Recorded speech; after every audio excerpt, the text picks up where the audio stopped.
Meski dilarang, telur invertil diduga masih dijual di pasaran dengan harga murah. Agar tidak terkecoh, kami akan mengajak Anda untuk mengetahui telur invertil dan konsumsi dalam laporan khas redaksi berikut ini.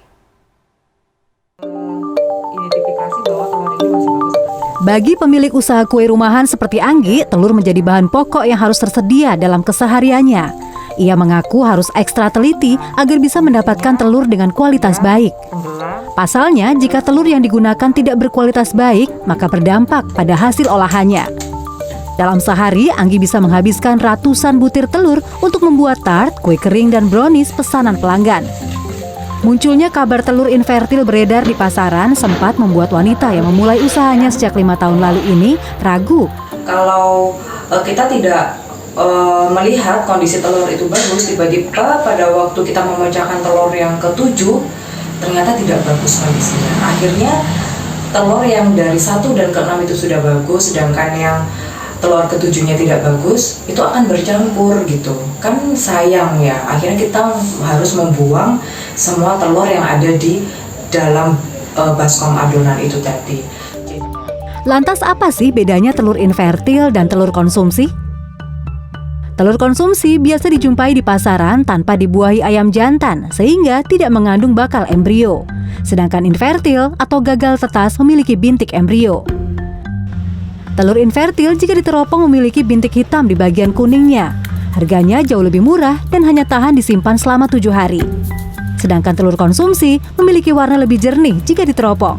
Harganya lebih mahal dan tahan hingga 30 hari. Secara fisik sulit membedakan mana telur invertil, tertunas atau gagal tetas dengan telur konsumsi. Meski pada dasarnya, telur invertil dihasilkan perusahaan pembibitan ayam. Pemerintah melarang secara tegas telur gagal tetas atau invertil dijual untuk dikonsumsi karena telah melalui proses kimia yang panjang untuk disiapkan menjadi anak ayam, sehingga khawatir berbahaya bagi kesehatan. Larangan melakukan jual beli yaitu telur tertunas dan telur invertil.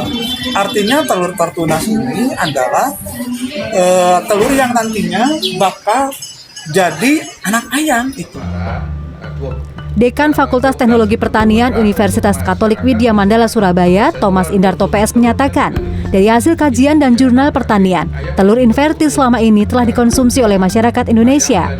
Permasalahannya ketika itu misalnya dilempar di masyarakat, kemudian disimpan. Nah ini karena ini telur ini sudah disimpan pada suhu hangat, dia akan mudah mengalami kerusakan, terutama dari segi kimianya ya. Kalau ibu-ibu nanti membuat kue, putih telur dan kuning telurnya harus dipisah. Ini paling tidak agak sulit karena kuning telur dan putih telur itu sudah mencampur, apalagi kalau sudah usia di mesin penetas itu seminggu atau lebih gitu ya, dan itu tidak baiknya di situ. Meski Thomas menyatakan secara nutrisi tidak banyak perbedaan telur invertil dan telur tetas selama dikonsumsi dalam kondisi segar. Tim Liputan CNN Indonesia.